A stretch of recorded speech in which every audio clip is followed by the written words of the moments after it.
The U.S., as we are reporting and to continue to report, has taken out this major al-Qaeda leader 21 years after 9/11. How significant is this, sir? Very, very significant from two standpoints. One, it will slow down the al-Qaeda, not very much, but it'll slow it down a little bit.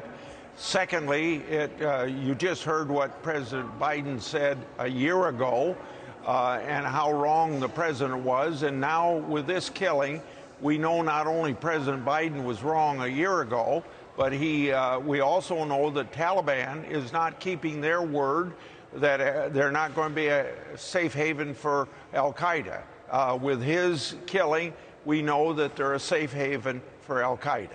I want to move on now to this very important visit that is happening on the ground in Taiwan. Nancy Pelosi landing there just a short time ago. I'm sure you have been watching, sir, because China has been using some pretty aggressive rhetoric against the United States, anticipating her visit. She's officially there now. How do you expect China to respond?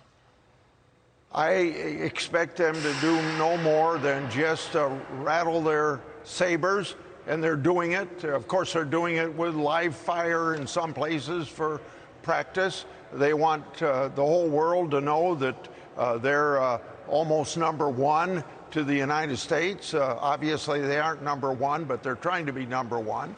And I compliment Pelosi for stopping in Taiwan, and I also say to China or any other country, you can't tell Americans, members of Congress, where we can travel or not travel as long as we're welcome wherever we want to go. And she's surely welcome in Taiwan, and I'm sure glad that she went. Are you surprised at the White House messaging on all this, not outright condemning China for their rhetoric? I think there's many cases where our president should be condemning China for a lot of things, but I keep going back to some of my investigations about Hunter Biden. Does China hold something over this administration because of the Hunter Biden relationship with a lot of business people in China and what they have to do with the Communist Party and with the Chinese military? As a sitting member of Congress, a sitting senator, where do you find yourself when you ask that question based on the resources at hand? Well, I investigate the wrongdoing. I expose the wrongdoing. And you have to turn it over to the Justice Department to prosecute. We don't prosecute, but I have a constitutional responsibility of oversight. And if I see something wrong in a Republican administration or a Democrat administration, I hope to point it out. And I wish I could answer your question that there is some sort of blackmail involved here. But I don't have enough evidence to say that, but I think I raise a legitimate question. Well, certainly if that is the case, the American people would have big concerns about that and want to know what Congress is doing about it. Meantime, I can't wait to ask you about the Senate moving forward with this Manchin-Schumer bill. More tax and spend in the middle of a recession? You have to ask yourself that, and will it even lower inflation? Sir, have you had a chance to dig into this? Yes, I dug into it, and this is what I've drawn big conclusions, not specific ones yet. But when we have the National Association of Manufacturers saying now's not the time to increase taxes on business, 200,000 people are going to be unemployed.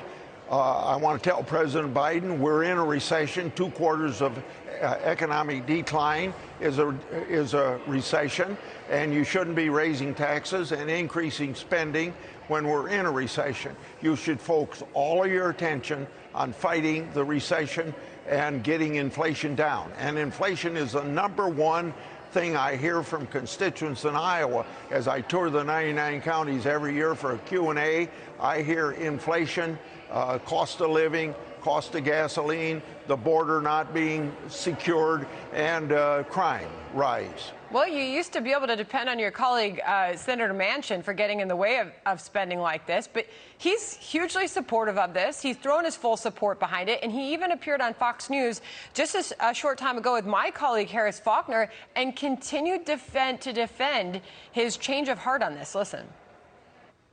The bottom line is, how in the world can you be raising taxes when all we're saying is the wealthiest corporations in America, 55 of them pay zero to help this great country? Why can't the greatest $1 billion of revenue a year, why can't they pay at least 15% for this great country?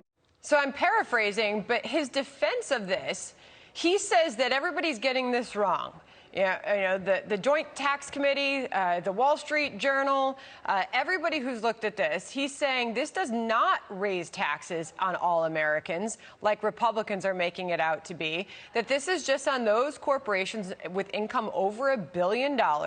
They want to tax them more, and I'm paraphrasing, but it sounds like Joe Manchin's making the case. He wants to make them pay their fair share. How do you respond to his defense of this? It's pretty darn easy to respond to it. First of all, I've already responded to it saying we're in a recession. You shouldn't be raising taxes. Secondly, you shouldn't be increasing unemployment. And it does raise taxes, and it does affect the average working person because it takes capital to create jobs. And when you take taxes out of employers, it's going to cut back on the wages that they can pay their workers. So maybe it's indirectly, but the working men and women in these companies are going to pay a fair share of that through less income. We can real quickly, I'll finish with this. We can put up the vulnerable Democrats who have been asked if they support this bill. They have not publicly said they support it. An obvious one outstanding person in all of this is your colleague in the Senate, Kristen Sinema, and where she stands. Do you have any idea or any word on that, Senator? I do not. She doesn't talk to the press very much. She talks to a lot of us members. I have good conversations with her. She's just not been willing to say, but she is very, very thorough. She studies these bills. She and her staff are working on it, and I think she's going to make up her mind, and I hope that mind is the right mind when she's been against tax increases, and particularly now, and particularly after we worked hard to get the chip bill passed to bring jobs back from China. Why would you want to increase taxes now and eliminate jobs to the tune of 200,000 in manufacturing in the United States when we just passed a bill a week ago to bring jobs back from China? Yeah. Senator, I think we covered a lot there. I appreciate you coming on. Hope to continue the conversation with you.